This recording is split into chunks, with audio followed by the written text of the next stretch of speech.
एक गांव में एक गरीब लड़का रहता था जिसका नाम रामू था। उसके परिवार की आर्थिक स्थिति बहुत ही कठिन थी, लेकिन रामू का मन सपनों की ओर था।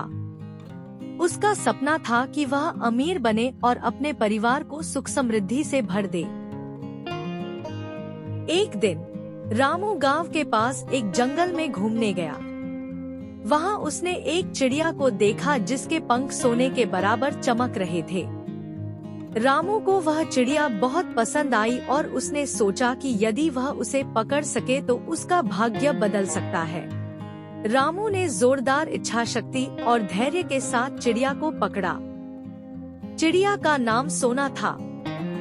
वह रामू के साथ बोलते हुए बताई कि वह एक चमत्कारी चिड़िया है और जो भी व्यक्ति उसे अपने मन की इच्छाओं के लिए पकड़ेगा, उसके सारे सपने पूरे हो जाएंगे।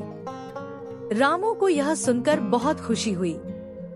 उसने सोना से कहा, मेरा सपना है कि मैं धनवान बनूं और अपने परिवार को सुखी बनाऊं। कृपया मेरी मदद करें। सोना ने रामू को उसके सपने को पूरा करने के लिए कुछ टिप्स दिए और उसे एक स्वर्णिम अंडा दिया। रामू ने धन्यवाद कहकर उस अंडे को धन्यवाद कहा और घर लौट गया।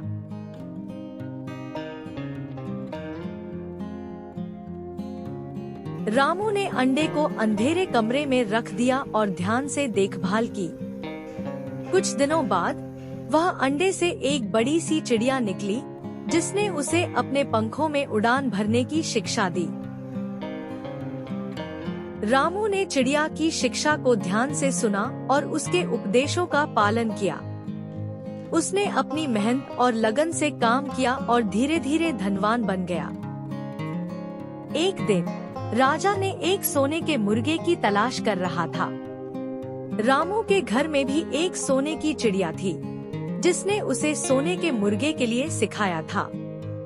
राजा ने रामू के पास आकर उसे उसकी सोने की चिड़िया बेचने का प्रस्ताव किया। रामू ने राजा के प्रस्ताव को स्वीकार किया और अच्छी कीमत पर अपनी सोने की चिड़िया बेच दी।